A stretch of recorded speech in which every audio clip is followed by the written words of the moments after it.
Okay, I had a lot of people come and talk to me as I've been travelling around over the last 4 months about how small my bag was as I was going around, and I had a lot of questions. I thought I'd just make a video once I got back to just talk about it, how it all worked, because most people were pretty confused about it. The goal that I had when I was travelling was to do it all carry-on size, so you weren't allowed to check in any bags. I did that just to make life a little bit easier. I saw all these people with their big suitcases and everything. I was like, nah, bugger it, I want to do something a little bit smaller. I did a lot of research before I chose my bag. I eventually went with this Pacsafe Venturesafe 45. It's been pretty good. I've had a little few issues with it, but generally it's been pretty good. The biggest reason I went for it was one, for security. I've been in hostels for the last 4 months, so it's been security's been one of the big things that I've been going for. It has a nice little locking mechanism, and the whole thing has got an exo mesh around it as well, so no one can slash into it or anything else. The other big reason that I went for it as well was one, for these hip straps. A lot of the bags I was looking at didn't have nice chunky hip straps. Those can be all tucked away nicely underneath this back plate here as well. But the biggest reason was because it's a side opening pack. The whole thing opens out like a suitcase instead of a top loading one like all the tramping packs. The one thing I found travelling lightweight was you have to be pretty strict on what you do. You have a system that's in the bag and you work with it. You know, you don't make any alterations, you make sure all works fine and then you just stick with it. So yeah, I thought I'd just run you through how that system worked and how I managed to travel only on 45 litres. Yeah, so basically this is the lock mechanism here. The pack has two pockets to it, the front and the back. I generally didn't use the front one at all, apart from stuff that I'd only need to get during the day if I was actually ever using it. So inside here I only have stuff like some earplugs, because in hostels shit you need earplugs, a lot of them, so you know, get some earplugs. And the other stuff was just like, you know, my camera. I went with a GoPro type camera just to save on space. I didn't want to carry around the SLR that this has been recorded with. The other stuff that's in there is just like my charger and, you know, a few travel adapters. So there's a UK one and a Europe one. So those are the main things that, you know, lived in that front pocket, just so when I got to the hostel you could easily just grab those out, or if you need to take a photo of anything or charge when you're just waiting for a bus, anything like that, they'll just live in there. There is a laptop part pocket, you know, in the front of here. I never ended up using that. I carried a tablet with me, but I preferred to keep that at the back of the pack so it was closer to you. Just makes everything just feel a little bit lighter. The other thing that was in here that I used a lot, and when you buy it, if you bought this pack, it comes with it, was this leash. Just a steel leash that works with the locking mechanism, and a few times I did end up using that when you're at a bus stop or something like that, or you know, at the airport. You're absolutely ruined and you just need to sleep somewhere. You just lash it to the seat, use the pack as a pillow, and you know, you got a nice comfy bed for a couple of hours. Last thing that was in here is just a little waterproof case for the pack. This thing, you know, it's fairly water resistant, but when it really poured down, it was nice to have that there, just to know that, you know, your camera and your laptop and everything else is just nice and dry. I only used that probably a few times. It poured down when we were in Amsterdam, a few times when I was in Munich as well. So you know, that's what I kept in that front pocket. The biggest thing was that if it ever came out of that pocket, you use it and it goes back in. You know, you don't put it anywhere else, because then it starts messing with your whole organisation of the bag. Because you know, you've got such little space, you need to keep everything just in place. I don't know why I just locked that. Let me just get it undone again. Yeah. So, you know, as I said, the big reason was for the side opening. Spin this over a bit. This is what my life looked like for the last 4 months. And generally the biggest thing that I found was these packing cells were lifesavers, absolute lifesavers, you know, because you can just, you know, compartmentalize everything within your bag, and it's just there when you need it, you know. So the biggest one I had was this guy here. It's my clothes one. I'll show that to the side. And I had, this was a medium-sized one. I never went for a large just because it never actually fit in the bag. But it's a double-sided, so you got a side on here, put crap in there, and stuff on here as well. So what I decided to do was that you had a clean side to it, and a dirty side. So whenever you used some clothes, here's all my clean clothes, which I had shirts, pants, and one jersey. So I think in total I took four or five shirts, a pair of jeans and a pair of shorts. If I was to do it again, I probably wouldn't take the jeans. Didn't really need them.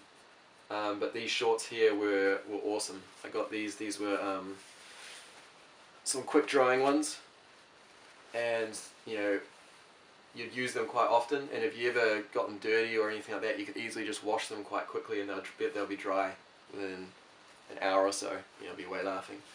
As you can see, the best way I found of packing everything was just rolling it up. It doesn't keep it that nice, but it means you can get some nice quick access. You don't have to, if I was folding them, then I'd have to take everything out, then get the thing that I want, and then put them all back in. But the roll meant that you could just put them side by side here and easily get everything out. Since you only had like a few clothes, the best way of doing it I found was that you'd wear it. So you take it out of here, put it on, and then when you're done, you'd put it in the dirty side here. So obviously you can see I've got some socks and everything left over from when I just got back. And they'll go in there, and then as soon as they got into this side, you'd want to wash them as soon as you can, so then they're back in the clean side. So that's my clothes. The next one was my toiletries bag. That's a little bit empty now because I just flew back, so I threw out quite a lot of things. In here I just had toothbrush, all my toiletries like toothpaste, a bit of hair gel, some decongestion when I had a cold, some antiseptic cream which I actually used. Whenever you get a cut on your foot or something like that, you just chuck that on there. Just be sure you walk around a lot. The stuff that I also would have in here, but I threw it out because of my flight back. I just wanted to get rid of some weight.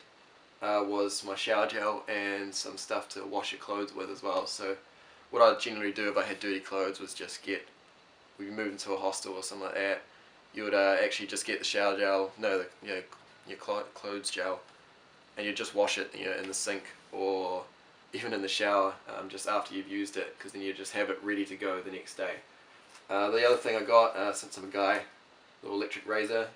I didn't want to carry around shaving cream and a razor blade the whole time, just because of travel issues. This was an absolute lifesaver. A little Remington one. I've been travelling for 4 months now with this, and I charged it once. No, actually once when I left, and then once when I was on the way. The nice thing about it is that it takes a little mini USB charger, so that actually can be used with the same charger that's for my laptop and my phone and my camera. So that was pretty compact and nice. The foil blade that came with it was shit. But this guy was just really good, because you could just quickly get rid of all those wiry hairs on your face. Anyway, so that's the toiletries bag. That would generally always sit up the top by my shoes here. Now I would always have, I took one pair of shoes and one pair of flip-flops, jandals, thongs, whatever you want to call them. These would generally live in my bag because Europe during the summer is hot, real hot. So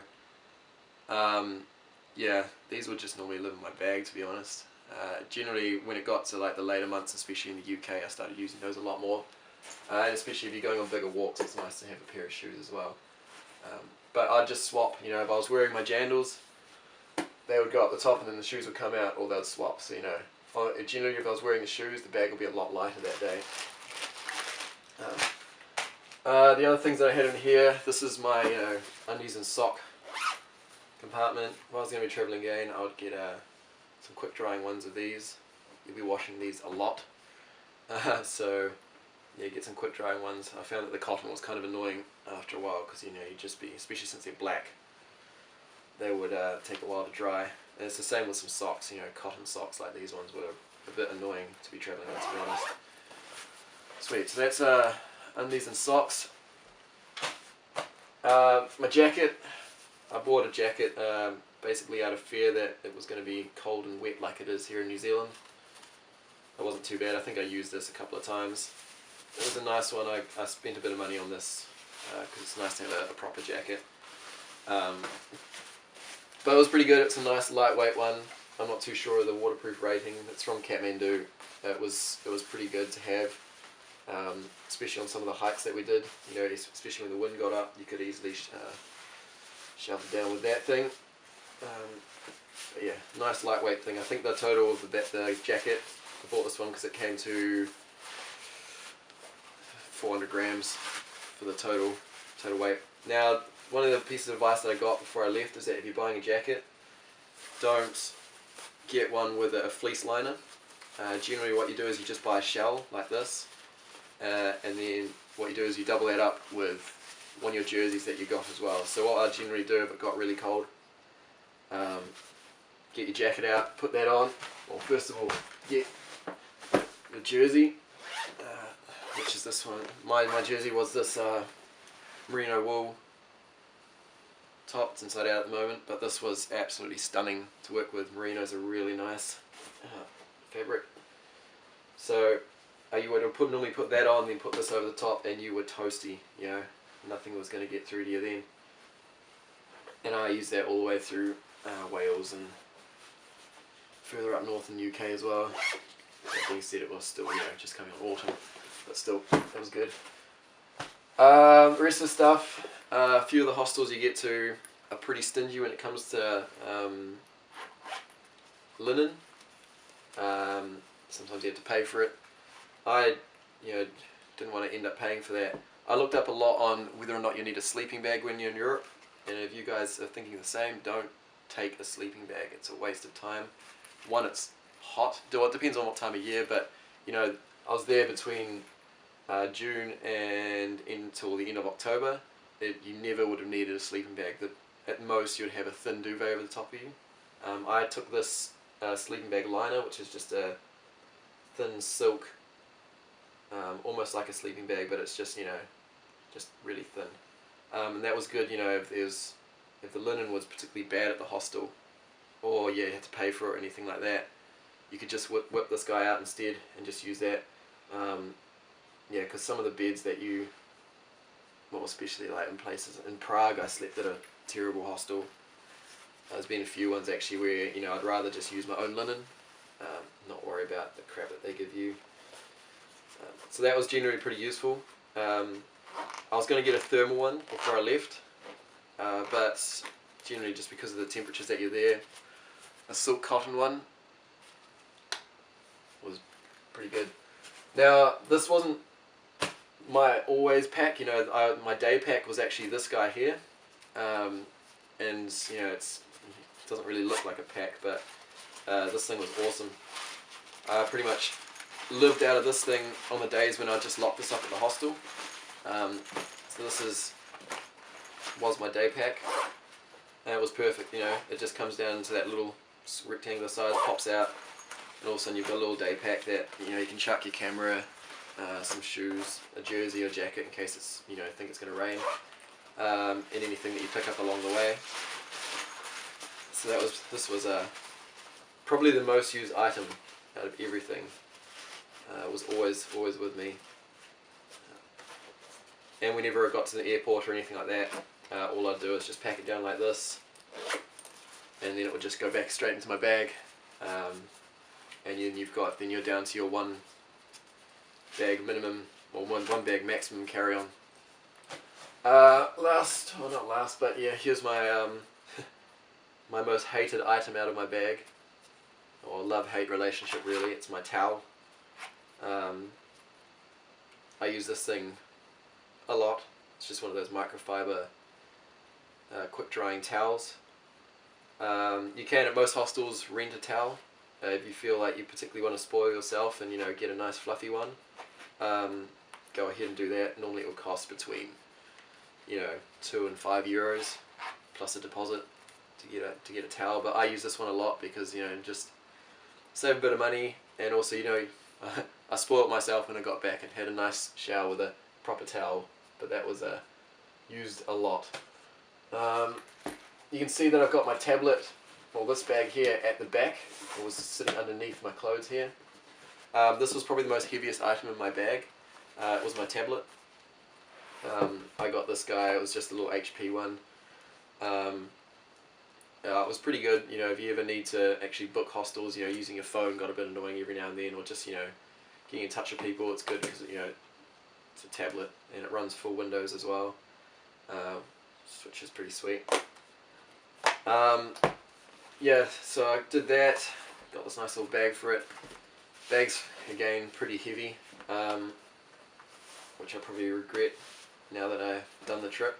Anyway, and also one of the things that I highly recommend to anyone who's traveling, get a little moleskin or something, and, you know, keep a diary of what you're doing. I've kept track of all the days that I was traveling, and, you know, I'm really glad that I've done that now. You know, you can go back and see who you met in certain spots and everything like that. So that's something that I talk to a lot of people and they go, oh man, I wish I did that. And once you start doing it, it really is it's quite rewarding to, you know, start going back and having a look at everything that you've done. What would happen generally when it came to jumping on a plane is that since this was quite heavy, they allow you to do one bag of generally, you know, 7 or 8 kgs plus one item to carry on. So what I'd do is I'd pack everything down.